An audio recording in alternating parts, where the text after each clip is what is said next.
Download aplikasi Bekal Islam.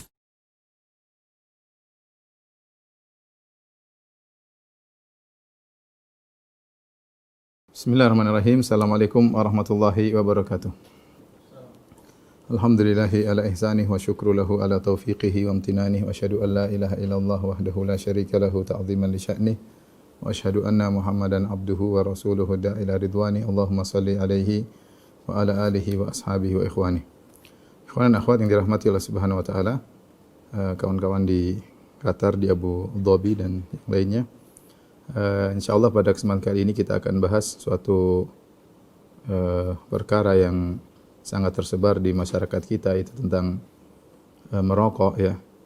Saya baru aja buka di internet ya, bahwasanya Indonesia adalah persentase penduduk terbesar sebagai perokok terbesar di dunia ya.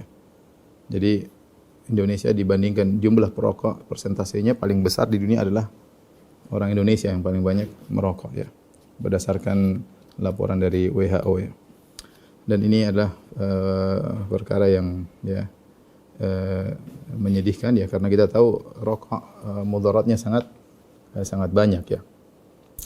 Dan merokok adalah suatu hal yang sangat wajar di tanah air kita, mengingat yang merokok dari banyak kalangan ya, bahkan dari kalangan para kiai yang mereka juga merokok ya di depan murid-murid mereka, bahkan mereka merokok sambil mengisi pengajian ya. Jadi seakan-akan suatu hal yang mungkin dianggap baik ya, karena rokok dikonsumsi ketika pengajian ya.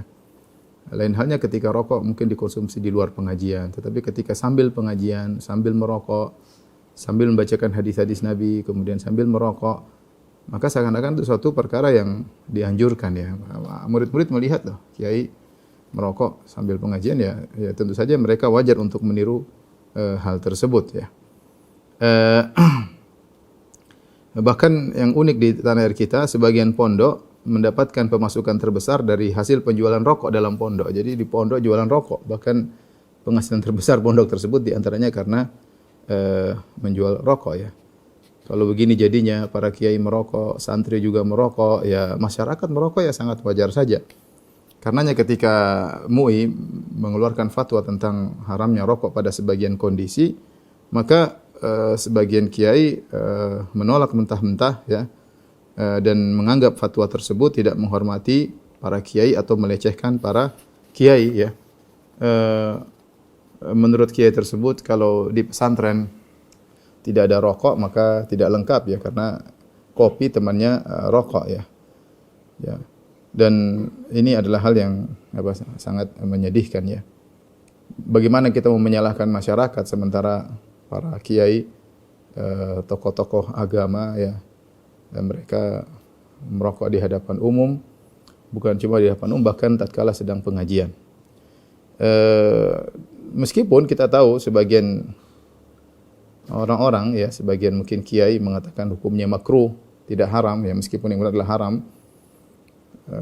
Sebagian mereka mengatakan makruh, tapi namanya makruh adalah sesuatu yang hendaknya ditinggalkan ya. Hendaknya ditinggalkan. Kita tahu namanya makruh, kalau ditinggalkan dapat pahala. Makruh dibenci oleh Allah Subhanahu wa taala, tidak sampai pada derajat haram. Tapi kalau namanya makruh ditinggalkan dapat pahala dari Allah Subhanahu wa taala. Dan tidak etis kemudian para dai, para kiai mencontohkan sesuatu yang makruh di hadapan umum atau di hadapan masyarakat, sehingga seakan-akan mengajarkan masyarakat untuk melakukan perkara-perkara yang makruh ya.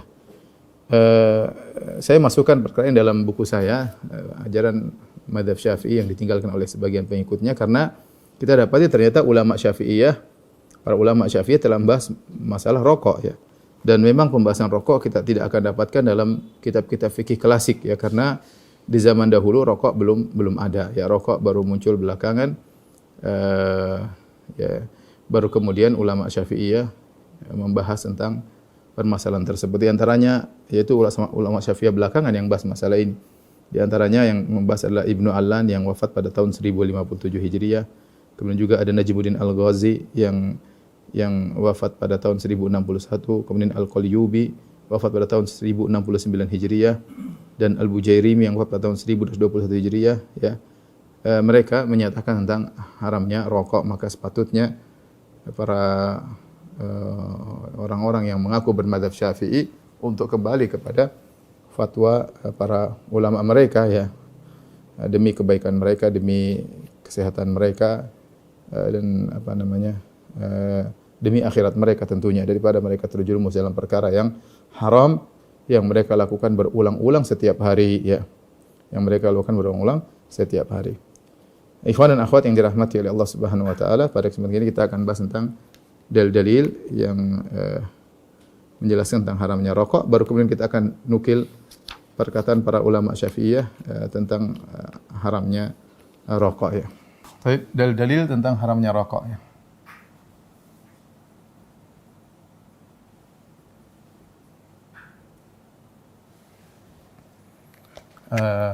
Dari Al-Quran, ya.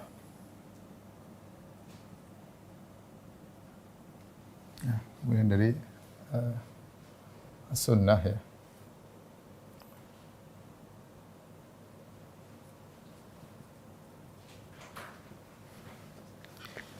Dari fitrah.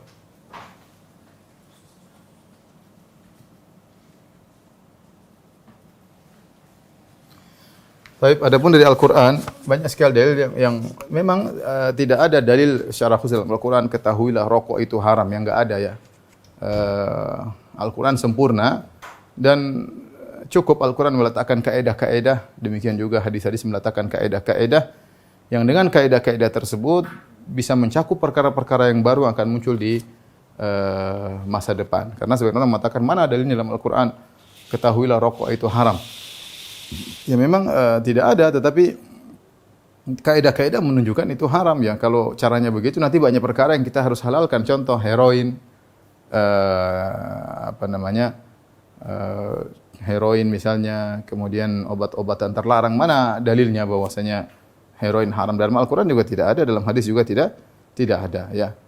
Kalau begitu caranya nanti banyak perkara yang haram bisa jadi halal, ya. Secara tekstual memang tidak ada, tapi secara kaedah cukup bagi orang yang berpikir cerdas untuk mengetahui bahwasanya rokok itu hukumnya haram. Rokok itu hukumnya haram. Baik, di antara dalil akan hal ini yaitu Allah Subhanahu wa taala menyebut tentang sifat Nabi sallallahu alaihi wasallam, ya. Wa yuhillu lahum at-thayyibat wa yuharrimu alaihimul khaba'ith. Ya. Sifat Nabi SAW adalah Rasulullah SAW dalam Al-Quran surat Al-A'raf ayat 157, ya.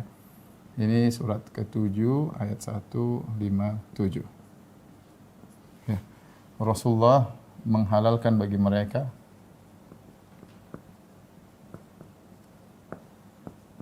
yang baik, yang baik-baik, dan mengharamkan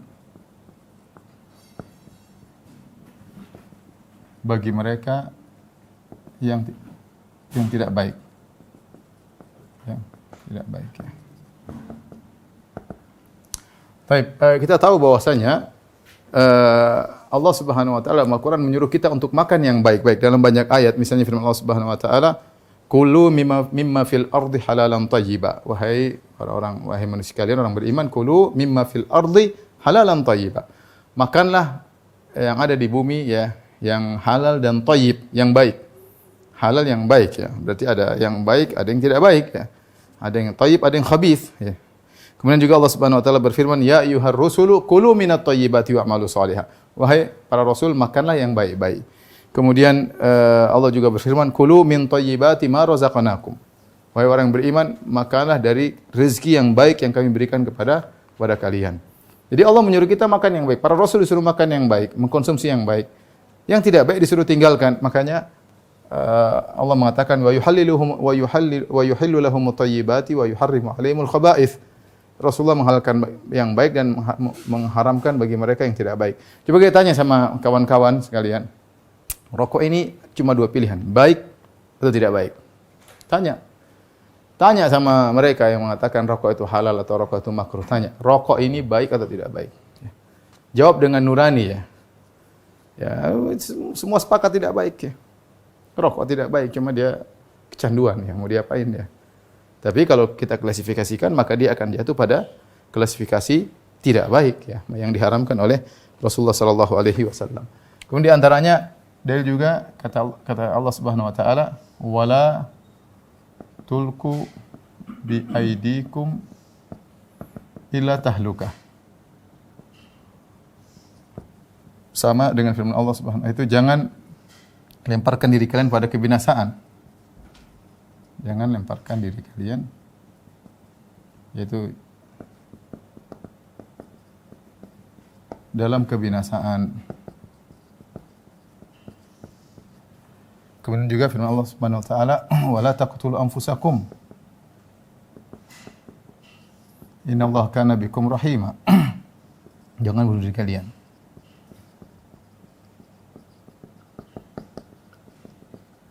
Jangan bunuh diri kalian ya. Ustadz kayaknya dalilnya terlalu kasar, jangan bunuh diri. Emang orang merokok bunuh diri?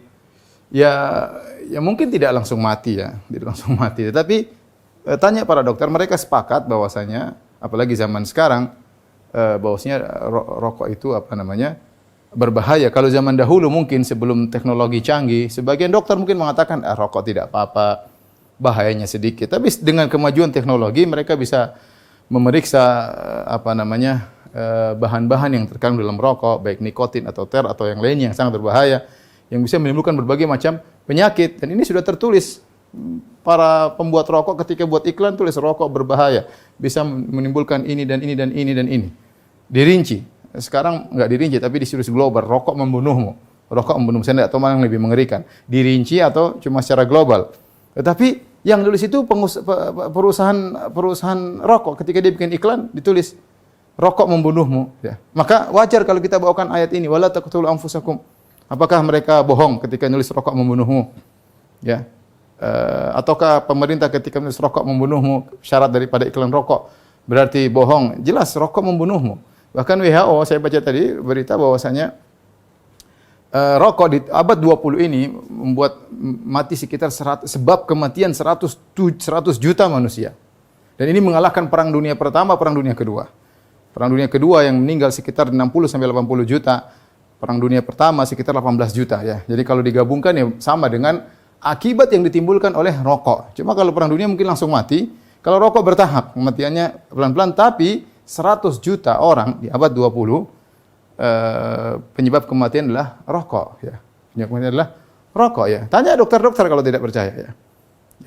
Ya, memang benar sebab kematian banyak, tapi di antara sebab pemicu yang menyebabkan banyak orang meninggal di antaranya adalah rokok. Oleh karenanya dalil ini pada tempatnya, wala taqtulu anfusakum innallaha kana bikum rahima. Jangan kalian bunuh diri kalian, sungguhnya Allah sayang kepada kalian ya. Wala tulqu bi aidikum ila tahlukati. Ya, jangan kalian melemparkan diri kalian dalam kebinasaan ya. Mungkin saya perlu ingatkan tadi kata WHO ya. Abad 20 ya. 100 juta orang mati ya. Karena disebabkan rokok. Ya, wallah alam mereka kalau kita bilang mereka dusta lagi ya terserah ya. Tapi intinya ini menurut penelitian mereka, tentunya mereka tidak asal ngomong, mereka punya penelitian dan ini sama dengan kematian perang dunia pertama dan kedua. Pertama plus perang dunia kedua. Karena perang dunia pertama yang meninggal sekitar 18 juta. Adapun perang dunia kedua sekitar 60 sampai 80 juta ya. Mereka bilang abad 21 mungkin lebih banyak lagi yang meninggal. Oleh karenanya ayat ini pada tempatnya, wala taqtulu anfusakum innallaha kana bikum rahima. Janganlah kalian bunuh diri kalian, sungguhnya Allah sayang kepada kalian. Kemudian dalil yang ketiga dalil yang ketiga sini aja. Kata Allah Subhanahu wa taala, "Wala tubadzir tabdzira." Wala tubadzir tabdzira. innal mubadzirina kanu ikhwana syayatin wa kana syaitanu rabbih kafura. Ya, janganlah kalian mubadzir. Karena orang-orang yang mubadzir adalah teman-temannya syaitan.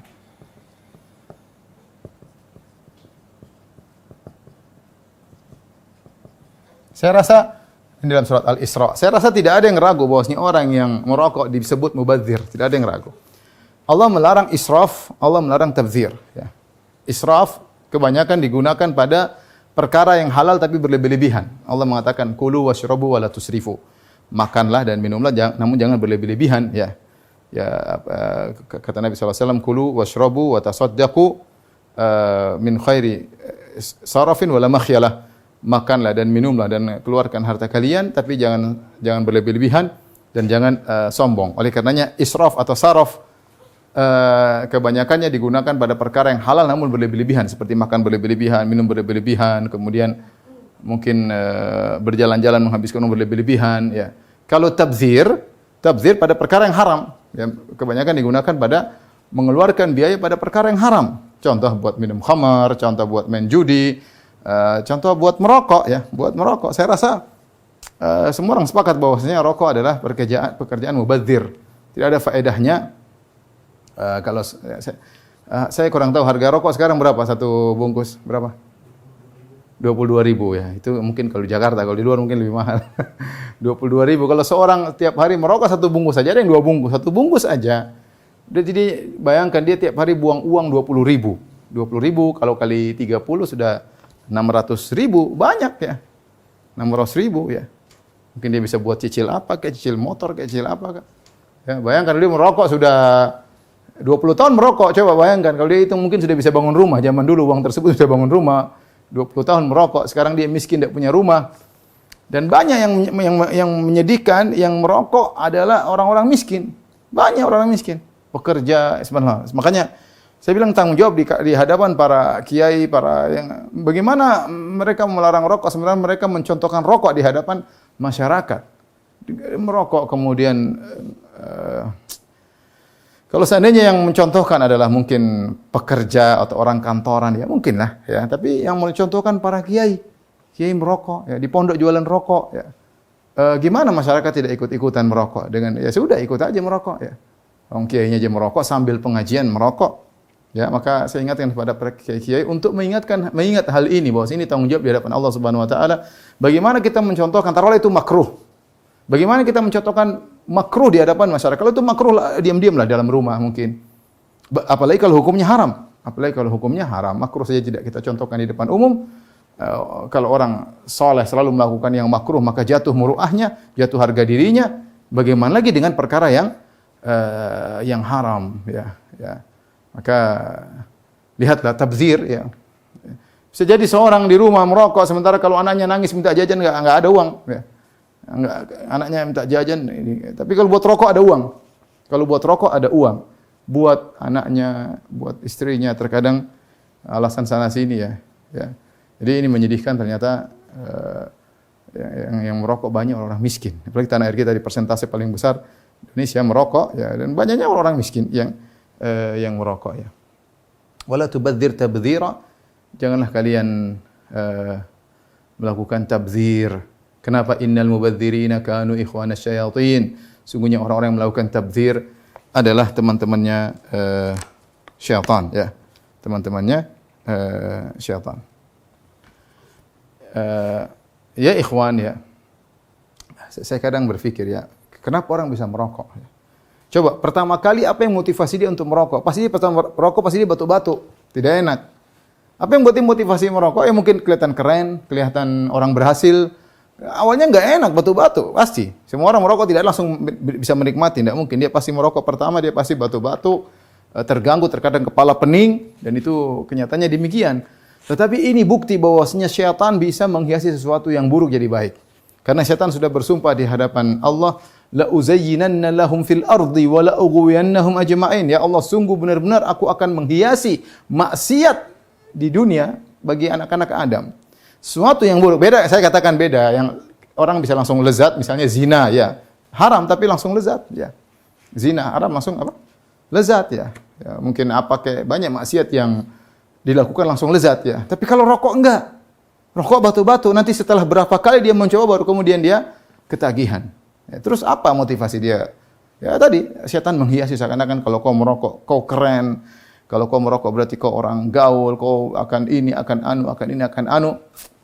Sampai orang miskin pun terjebak dengan semuanya. Orang miskin akhirnya merokok. Makanya saya kadang mikir apa sih yang buat, kenapa orang terjebak ya? Terjebak dengan merokok sesuatu yang mengganggu pernapasan, yang buat orang batu, apalagi di awal kali dia merokok. Lama-lama dia terbiasa malah kecanduan ya.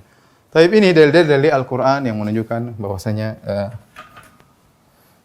rokok itu haram ya. Rokok itu haram. Baik, kita lanjutkan dari sunnah Nabi sallallahu alaihi wasallam.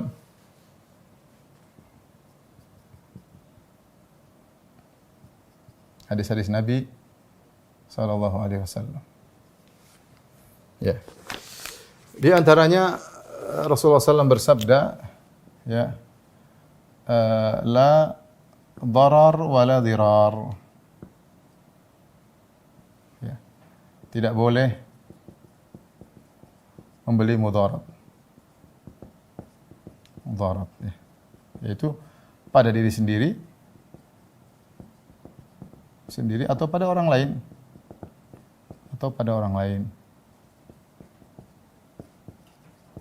Kaidah mengatakan ad-dararu yuzal, namanya kemudaratan harus dihilangkan. Dan rokok ini mengumpulkan dua mudarat tersebut. Seorang merokok memberi kemudaratan pada dirinya dan juga memberi kemudaratan kepada orang lain. Mending dia hanya memberi kemudaratan pada dirinya, dia akan beri kemudaratan kepada orang lain ya. Ya ikhwan, yang dirahmati Allah Subhanahu wa taala, mungkin seorang mengatakan ini kan badan saya, terserah saya mau apa yang mau saya lakukan terhadap badan saya. Jawabannya tidak. Ini badan, kesehatan adalah kenikmatan yang Allah akan mintai pertanggungjawaban di kemudian hari. Sebab kita banyak dapat kenikmatan jasad, kenikmatan kesehatan, kenikmatan waktu luang, kenikmatan harta. Apakah orang bebas menggunakan hartanya? Ini harta saya mau beli macam-macam. Oh, enggak boleh. Kau akan ditanya tentang harta tersebut, ya.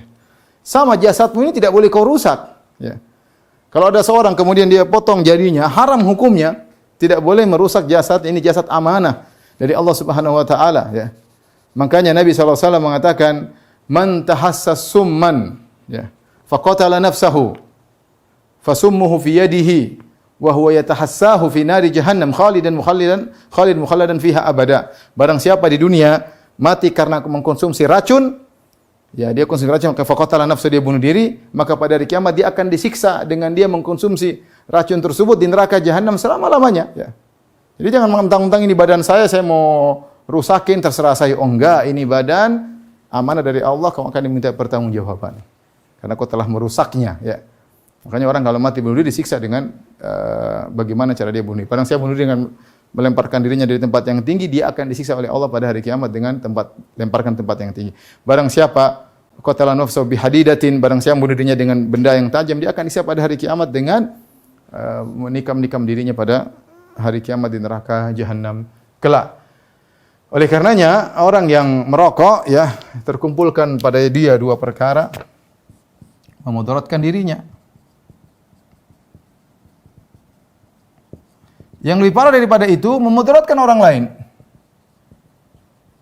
Dan ini yang paling saya khawatirkan pada hari kiamat kelak, ya. Kasus-kasus banyak terjadi, ya. Kata Nabi sallallahu alaihi wasallam, al-muslim man salimal muslimuna min yadihi wa lisanihi. Muslim yang sejati itu orang lain tidak terganggu dari gangguannya, baik dengan lisannya atau tangannya. Kasus banyak ya. Saya pernah menghadapi kasus di Madinah ya, ada orang Indonesia, suster ya. Kemudian dia terkena kanker ya, qadarullah. Karena suaminya perokok, ya suaminya ya mungkin tidak meninggal tapi ya istrinya justru yang tidak punya kekuatan tubuh yang kuat. Dia menjadi perokok yang pasif, yang bekas-bekas dari suaminya. Akhirnya dia meninggal. Yang kena kanker apa? Yang kena kanker istrinya. Lalu dia suster. Dan ini kasus yang saya hadapi sendiri ya. Ya, artinya kejadiannya ketika saya masih tinggal di Madinah. Kemudian juga di antaranya anak bayi ya, masih kecil terkena penyakit gara-gara rokok bapaknya ya. Ini kejadian ya. Kasihan ya. Ya. Kita mengganggu orang lain, mengganggu orang lain. Saya termasuk orang yang terganggu kalau ada orang merokok, sangat terganggu ya. Ya makanya ketika Rasulullah SAW mengatakan kalau kalian berjalan, kata Nabi SAW, fa'atu at-tariqa haqqahu. Kalau kalian di jalan maka berikanlah hak jalan. Para sahabat bertanya, wa ma haqqut tariq? Ya Rasulullah, apa haknya jalan? Kata Rasulullah SAW, ghaddul basar, tundukkan pandangan, wa kafful adza, jangan ganggu orang. Wah, kita berjalan, jalan kaki, orang depan merokok, asapnya masuk ke kita dan kita tidak suka, udah baunya busuk, kita batu-batu. Terganggu. Dia santai aja. Kita di belakang terganggu. Ya. Bahkan ketika haji, saya terganggu. Saya lagi di Muzdalifah, kemudian ada orang merokok sampai ke saya terganggu, tidak bisa tidur. Dia santai aja, ya. Saya bilang, ya akhi, ini hajian ya akhi. Santai aja, kayaknya saya yang aneh melarang orang merokok. Tapi Anda jangan menganggap semua orang merokok seperti Anda, banyak orang yang masih tidak merokok. Yang terganggu dengan itu, ya. Zalim ya akhi. Zalim ya. Saya pernah saya bawa anak waktu itu, saya tegur seorang, ya akhi, Pak, merokok jangan sini. Kamu yang pergi sana, jangan. Subhanallah. Dia merokok di tempat umum, ya. Emang ini punya dia. Kalau dia ada ruangan rokok sana merokok. Kenapa merokok di tempat umum? Zalim. Dan yang pernah saya alami sendiri ketika saya umrah sama istri saya. Subhanallah, kita di kamar, saya alhamdulillah masih lebih kuat. Istri saya batu-batu enggak berhenti semalaman suntuk. Kenapa? Tetangga sebelahnya merokok. Kita bingung asap dari mana.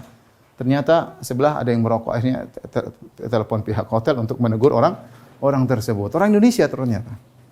Istri saya sampai nangis-nangis, enggak kuat. Batu enggak berhenti.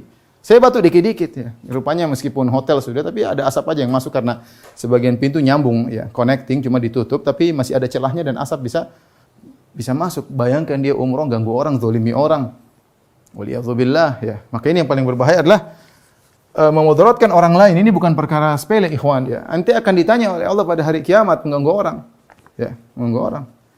Kalau nanti merokok sana di ruangan merokok silakan sama-sama Bikin nanti mengganggu orang yang tidak biasa merokok, sangat-sangat terganggu. Saya termasuk orang yang sangat-sangat terganggu dengan merokok. Ya. Saya tidak kuat kalau ada asap rokok, saya pergi.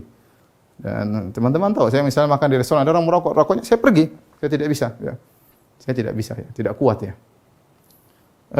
Intinya, ikhwan dan akhwat yang rahmatillah subhanahu wa ta'ala, ini yang paling berbahaya di antaranya, bahaya rokok adalah memudaratkan orang lain. Ya. Kemudian saya ajak ikhwan-ikhwan merenungkan. Nabi SAW bersabda, lan tazula qadama abdin hatta yus'al an arba'. Tidak akan bergeser kedua kaki seorang hamba hingga ditanya tentang 4 perkara.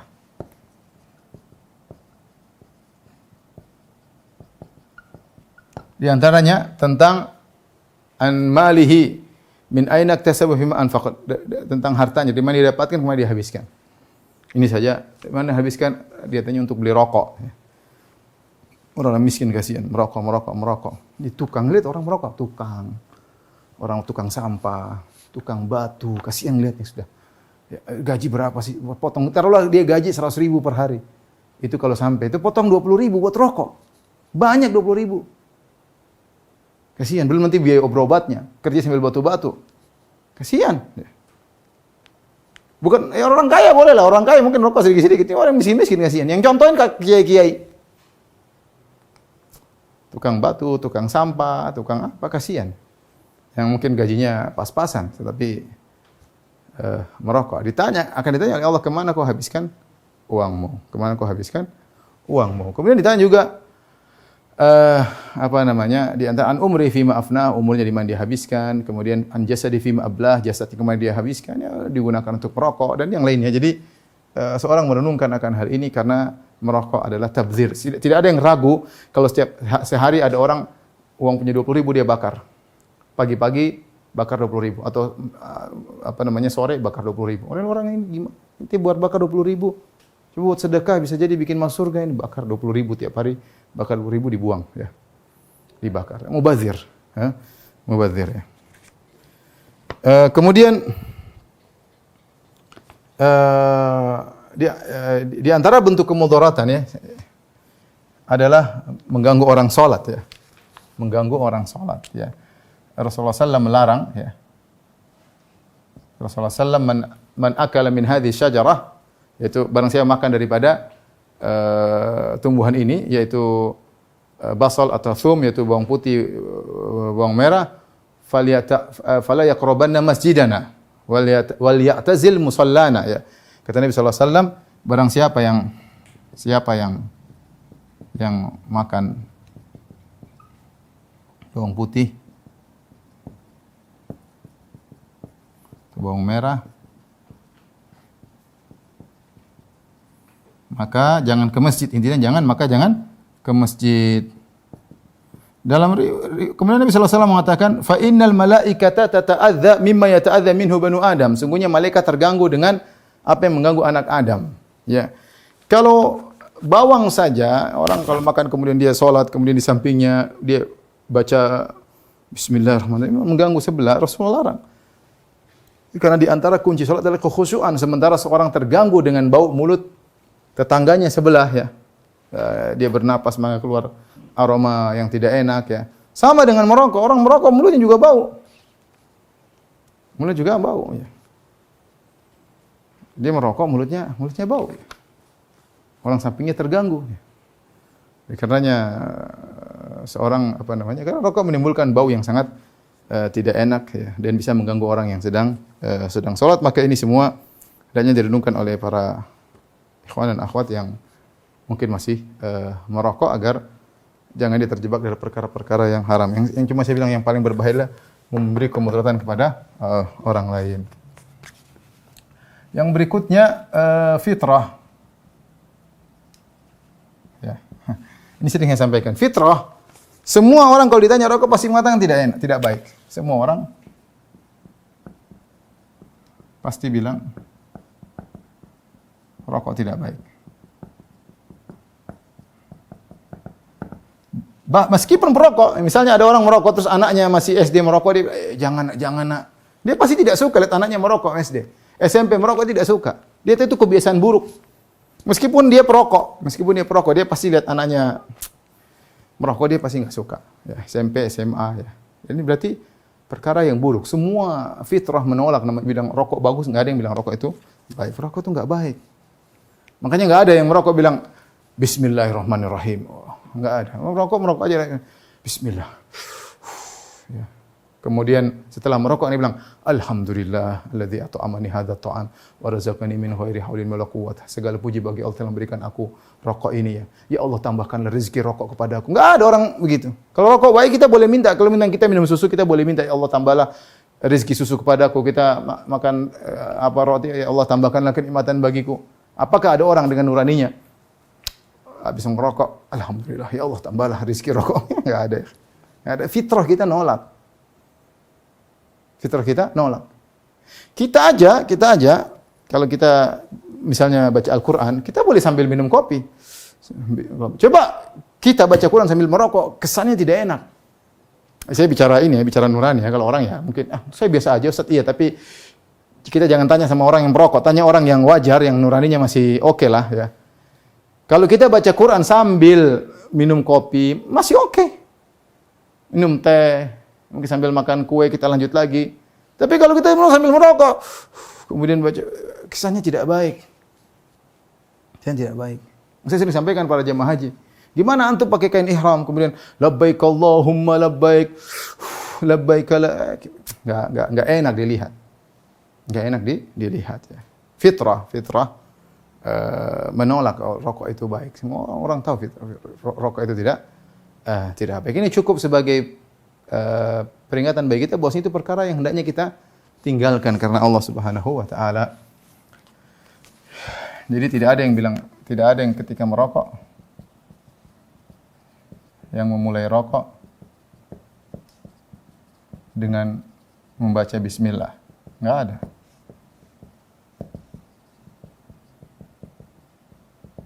Dan tidak ada yang mengakhiri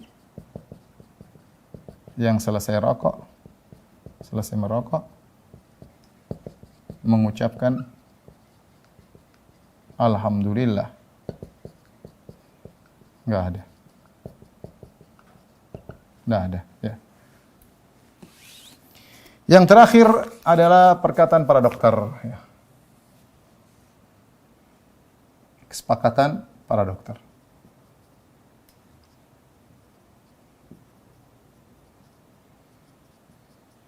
Akan bahaya rokok.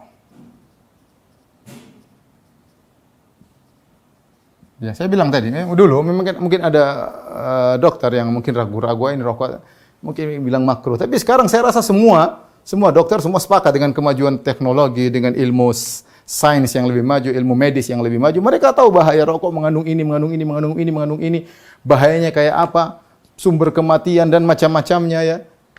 Sehingga mereka katakan bahwasanya rokok adalah haram, ya. Dan banyak hal kita kembali kepada perkataan dokter.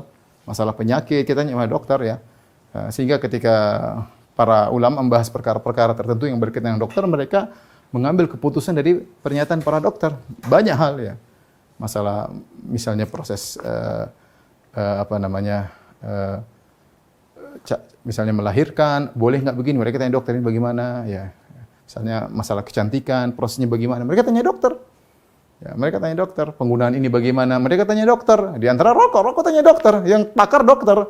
Jangan kemudian kiai ngomong rokok enggak apa-apa. Ya, yang tanyalah kepada ahlinya. Jangan kiai ngomong misalnya masalah kesehatan, enggak nyambung, ya. Diketawain, kecuali kiainya mungkin dokter, pernah belajar ilmu kedokteran, ya mungkin kita bisa ambil omongannya. Ini kiai enggak pernah belajar di pondok, kemudian bicara rokok enggak apa-apa, enggak nyambung, ya. Untuk memunculkan hukum tentang masalah rokok, para ulama kembali kepada pernyataan para dokter tentang bahaya rokok, kandungan-kandungan yang terkandung di dalamnya. Dan seluruh dokter sepakat, meskipun dokternya juga merokok, ya. Sebagian dokter merokok, tapi mereka tahu bahwasanya rokok itu berbahaya bagi kesehatan, bagi orang lain, ya. Terkadang berbahaya bagi janin, dan banyak hal, ya. Kemudian merupakan sebab banyak kematian. Taib. Dari sini bisa kita simpulkan, ikhwan dan akhwat yang dirahmati Allah Subhanahu wa taala, kesimpulan sebab-sebab pengharaman, sebab-sebab diharamkan rokok.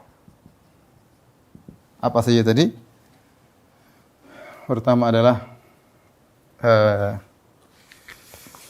di antaranya perkara yang buruk.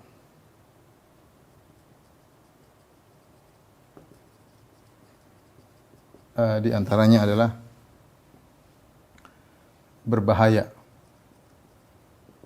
penyebab kematian.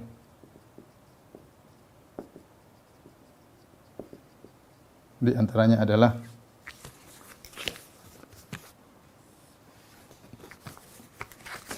mengganggu orang lain, mengganggu kesehatan orang lain. Dalam kurung zalim. Biar tahu bahaya, rokok itu zalim, ya. Kalau dia ngerokok di kamar sendiri, ya mungkin dia enggak zalim, ya. Paling mengganggu cicak yang ada di dinding, terganggu dengan rokoknya. Nah, kalau di tempat umum yang mengganggu orang, dia merokok di luar, di bandara merokok di luar, masuk di ruang sana, silakan merokok di tempatnya, ya. Di antaranya bau yang tidak enak.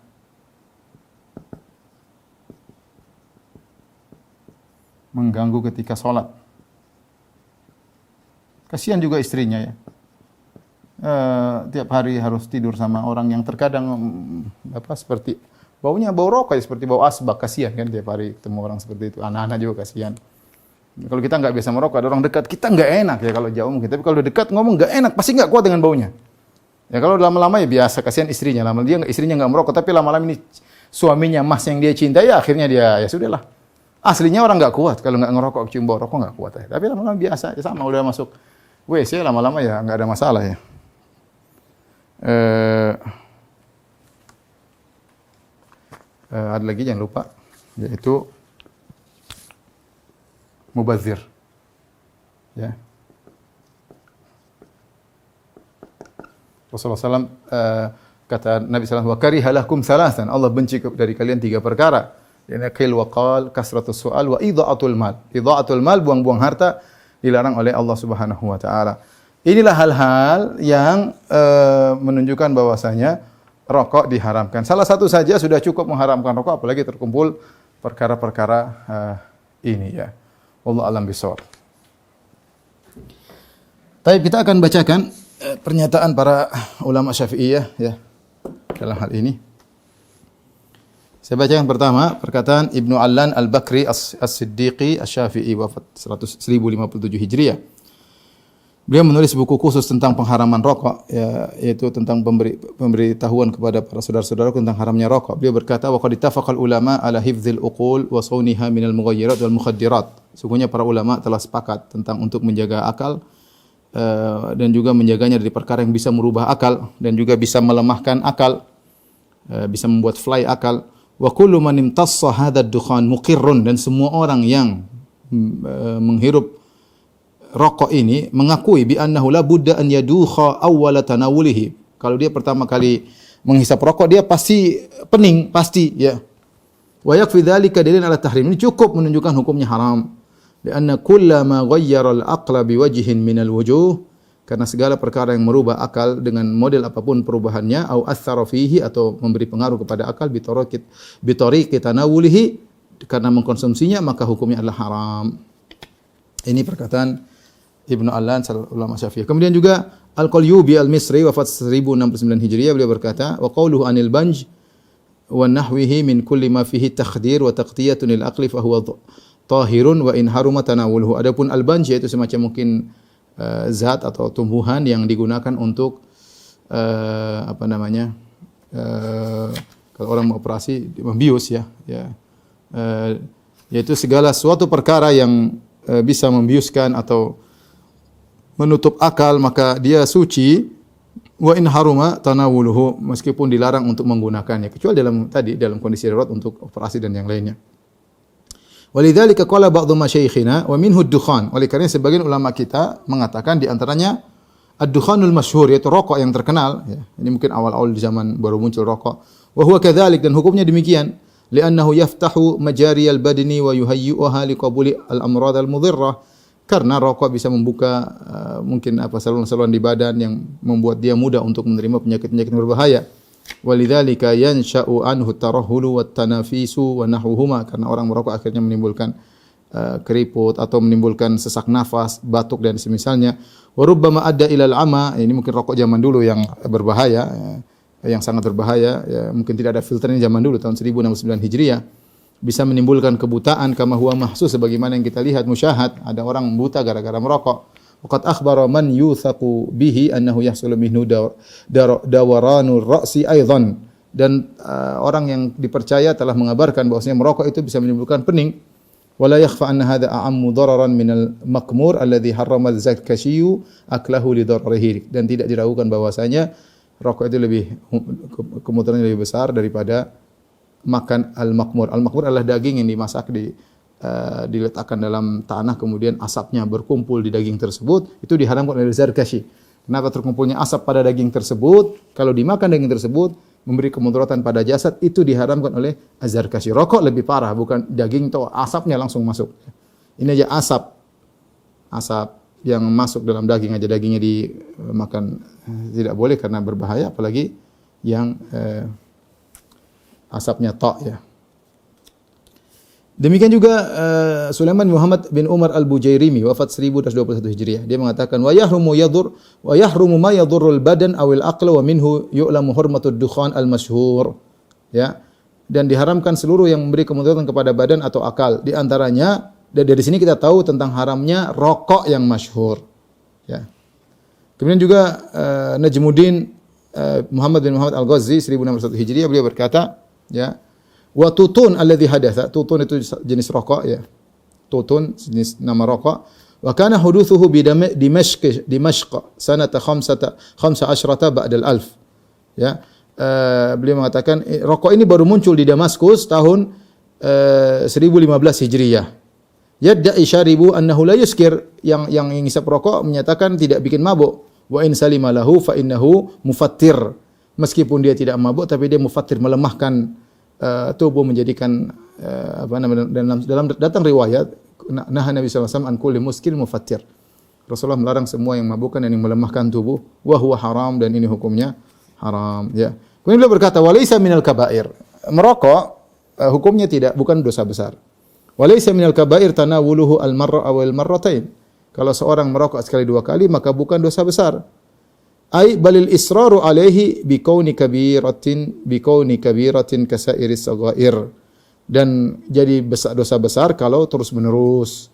Karena dosa kecil kalau dilakukan terus-menerus menjadi besar. Seperti perkataan la saghirata ma'al israr. Tidak ada namanya dosa kecil kalau dilakukan terus-menerus. Inilah ikhwan dan akhwat yang dirahmati Allah Subhanahu wa taala dalil tentang haramnya rokok. Kemudian demikian juga pernyataan para ulama Syafi'i tentang haramnya rokok. Ada ingin saya sampaikan juga, pertama tentang syubhat. Syubhat disampaikan oleh sebagian orang untuk menghalalkan rokok, ya. Di antaranya sebagian mereka mengatakan, saya kalau tidak merokok, saya tidak bisa pengajian, ya. Sebagian bahkan saya dengar dia mengatakan rokok bagi saya sunnah atau wajib. Dengan merokok saya bisa ngisi pengajian. Saya bilang itu karena dia sudah kecanduan, ya. Sudah kecanduan, ya. Asalnya kalau dia tidak begitu dia bisa isi pengajian, ya. Ya. Seandainya dia tinggalkan dia bisa, ya. Ya. Nah, sebagian orang kalau tidak minum bir maka tidak bisa tenang. Dia harus minum sedikit khamar supaya dia bisa fly, supaya dia bisa tenang. Ya, sama, ya. Karena sudah ada kecanduan, ya. Kecanduan. Orang candu seperti itu, dia kalau enggak melakukan apa yang dia candui tersebut, maka dia akan terganggu, tergelisah. Kenapa? Karena dalam rokok ada bahan nikotin yang bikin orang kecanduan. Bahkan sebagian orang mengatakan kecanduan yang ada dalam rokok lebih tinggi daripada kecanduan khamar. Orang yang tidak minum khamar dia masih bisa menahan diri, tapi orang tidak merokok enggak bisa dia. Dia kayak gelisah, harus merokok. Kenapa? Karena ada kecanduan. Sudah mendarah daging nikotinnya sehingga dia harus mengkonsumsi, sama seperti orang yang obat-obat terlarang. Kalau enggak dia gelisah, ya dia harus segera mengkonsumsi obat terlarang agar bisa melepaskan kecanduan atau bisa memuaskan yang dia candu tersebut. Jadi kalau sebagian kiai mengatakan demikian, kok saya justru rokok bagi saya wajib, saya bilang ya itu enggak benar, ya, karena Anda saja yang kecanduan, ya. Anda saja yang kecanduan sebagaimana candu-candu yang lain, ya. Ada yang mengatakan juga, Ustaz, banyak orang juga merokok tidak mati. Ya, saya bilang, ya benar. Ya, itu mungkin pengecualian, ya, atau halah nadirah, jarang. Ya, kita bicara WHO mengatakan kebanyakan meninggal. Bahkan tanya dokter-dokter lah. Tanya dokter. Saya pernah ketemu dokter. Dia dokter apa? Orang Aceh waktu itu. Dia bilang, Ustaz, semua pasien saya perokok. Saya lupa, dokter ginjal kalau nggak salah. Saya lupa, ya. Itu ya kanker ginjal atau apa. Dia bilang sebabnya semua karena merokok. Semuanya karena merokok. Jadi dia mengatakan, Allah alam, ini dia dokter, dia bilang, rokok itu akan menimbulkan kanker. Cuma terkadang seorang mati dulu sebelum kanker. Seandainya dia hidupnya lama, kanker suatu saat dia akan sampai pada titik dia terjadi kanker. Ya.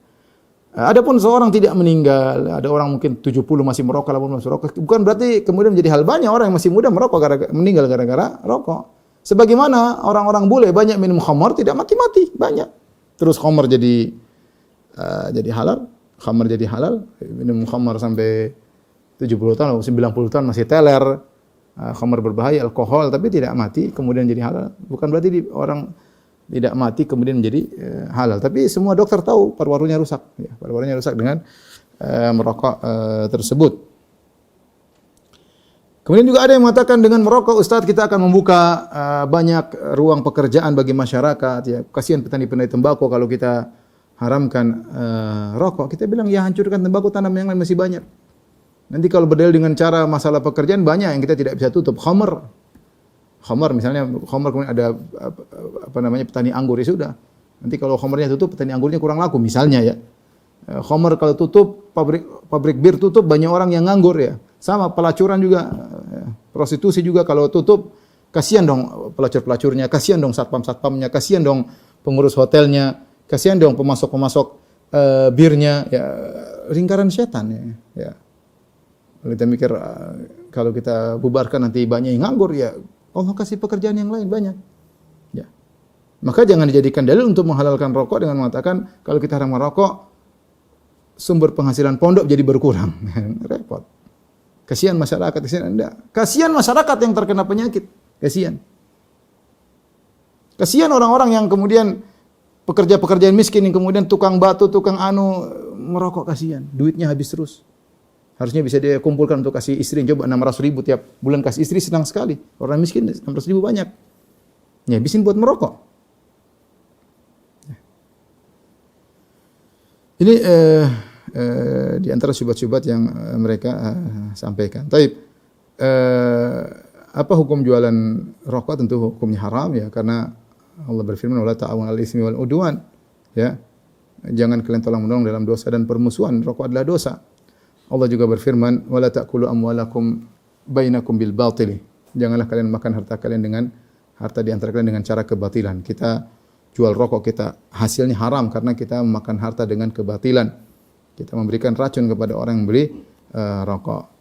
Terakhir mungkin bagaimana cara meninggalkan rokok? Tentunya banyak cara, masing-masing orang yang pernah meninggalkan rokok mereka punya cara berbeda-beda, tapi intinya kembali pada keseriusan, minta tolong kepada Allah Subhanahu wa taala, perjuangan. Kalau dia berjuang dia bisa meninggalkan rokok. Banyak orang yang meninggalkan rokok banyak. Berapa kali saya ketemu orang ya, datang ketemu saya, Ustaz, terima kasih saya pernah dengar ceramah saya langsung meninggalkan. Tidak pakai proses, langsung dia tinggalkan bisa. Saya ketemu beberapa orang, saya bukan satu orang, beberapa orang. Terakhir saya ketemu waktu saya hajian, ketemu seorang, kita di ruang tunggu, Ustaz, saya terima kasih Ustaz, saya pernah meninggalkan rokok. Saya punya kebun tembakau, kemudian saya dapat keuntungan. Sekarang saya tidak merokok dan semua saya ganti dengan kebun yang lain. Terjadi. Ya, saya bilang Masya Allah, Alhamdulillah. Ya, artinya dia bisa bukan hanya meninggalkan rokok, dia rubah kerjaan dia darinya petani tembakau. Dia bongkar semuanya, dia hentikan, kemudian dia bertani yang lain dan bisa hajian, alhamdulillah. Ketemu saya waktu musim haji. Ya. Jadi maksud saya yang penting kemauan dia. Ketika seorang ingin meninggalkan rokok, ada hal-hal yang mungkin harus dia perhatikan. Pertama, dia niat tulus karena Allah Subhanahu wa taala. Orang meninggalkan rokok karena takut sakit boleh, tidak dosa. Tetapi kalau ingin dapat pahala, maka dia harus meninggalkan rokok karena Allah Subhanahu wa taala. Karena semua yang dilakukan karena Allah baru ada pahalanya. Kalau bukan karena Allah maka tidak ada pahalanya. Pertama karena Allah minta tolong kepada Allah Subhanahu wa taala. Kalau dia serius, insya Allah dalam waktu 5 hari, 10 hari dia meninggalkan rokok, insya Allah selesai ya. Nikotin bisa keluar dari tubuhnya. Begitu hari pertama, saya dengar sebagian orang yang meninggalkan rokok, mereka mengatakan hari pertama perjuangan. Ya. Orang tidak merokok berat bagi dia. Ya. Biasanya dia merokok mungkin 10 batang, 1 bungkus. Hari itu dia berhenti. Sebenarnya orang, ini terakhir rokok. Besok baru saya mulai. Besok lagi. Minggu depan akhirnya nggak pernah berhenti. Nggak pernah berhenti. Terus dosa-dosa terus dia lakukan. Jadi harus benar-benar serius, bertekad. Begitu dia berhenti merokok, pokoknya dia harus berjuang. Dan dia sedang berjuang dalam peperangan melawan rokok. Ya, maka dia minta tolong kepada Allah Subhanahu wa taala. Kalau timbul kepinginan rokok, dia berdoa kepada Allah. Kalau perlu dia sholat, minta kepada Allah, ya Allah kuatkan saya untuk meninggalkan rokok. Dan dia akan merasakan hari tersebut hari yang sangat lama. Kenapa? Karena ada yang dia ingin tidak didapatkan, itu rokok. Dia benar-benar melawan. Ya. Kalau hari pertama, jangan lihat hari berikutnya. Ingat hari ini saja, perjuangan saya hari ini, saya harus bisa lolos. Hari ini saya harus bisa lolos. Jangan pikir, aduh masih lama ya. Jangan, hari ini perjuangkan. Begitu Anda lolos hari ini, masuk hari kedua, sebagian orang-orang yang meninggal rokok mengatakan perbanyak minum.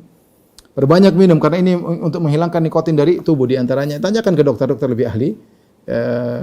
Dengan banyak minum akhirnya banyak zat-zat nikotin yang membuat kita kecanduan bisa keluar demi sedikit ya. Perjuangan, banyak minum, kemudian sama berdoa kepada Allah. Hari ketiga ada yang mengatakan mulailah cari kesibukan, entah baca Quran, kayak ikut pengajian, kayak jalan-jalan, kayak yang penting tersibukkan sampai tidak sempat merokok. Bagaimana caranya? Jangan lupa kabarkan kepada kawan-kawan dekat yang agar membantunya, misalnya orang tuanya kayak atau kakak adiknya, saya mau berhenti merokok, tolong bantu jangan merokok dekat saya misalnya. Jangan, saya ingin berjuang ya. Seperti itu agar mereka bisa memahami kondisi seorang yang ingin meninggalkan rokok. Kemudian di antara faktor yang bisa membuat seorang meninggalkan rokok, rubah kondisi. Semua hal-hal yang membuat kita terpancing untuk merokok, tinggalkan. Misalnya, biasanya seorang merokok dengan minum kopi. Sudah kopi jangan diminum, ganti es teler misalnya. Karena kalau ada kopinya, waduh kurang lengkap, nggak ada rokoknya. Jangan, pokoknya semua yang bisa. Orang biasanya merokok sambil kopi biasanya. Udah kopinya jangan minum kopi hari itu. Perjuangan sampai seminggu gak minum kopi. Ya. Kalau ada ketemu kawan-kawan yang menimbulkan kita merokok, jangan berteman sama mereka untuk seminggu sampai kecanduan hilang. Kecanduan itu bisa hilang. Kalau kecanduan sudah hilang hari ke-10 sudah hilang selesai. Yang penting jangan coba-coba lagi, pengen coba sedikit jangan. Ya, kalau nikotin sudah keluar dari tubuh, maka yang buat candu tersebut, saya nggak tahu nikotin atau yang bahan yang lain, wallahu alam tanya dokter, tapi intinya bahan yang buat candu tersebut kalau sudah hilang dari tubuh, maka kecanduan tersebut akan hilang, tinggal kita memaintain diri kita untuk tidak merokok. Lama-lama akhirnya kita benci dengan rokok, lama-lama akhirnya rokok itu buat kita batuk-batuk karena kita sudah membersihkan diri kita dari rokok tersebut. Intinya selamat berjuang, semoga Allah Subhanahu wa taala mudahkan antum yang masih merokok untuk meninggalkan rokok karena Allah Subhanahu wa taala. Baik, ya demikian saja yang saya sampaikan. Ya, semoga kawan-kawan kita yang masih merokok diberi petunjuk oleh Allah Subhanahu wa taala, dan semoga para kiai yang masih merokok agar merenungkan kembali dampak perbuatan mereka, memberi contoh yang buruk kepada masyarakat, dan kembali kepada para ulama Syafi'i yang mengatakan rokok hukumnya haram. Wallahu taala alam bisawab. Wabillahi taufik. Assalamualaikum warahmatullahi wabarakatuh.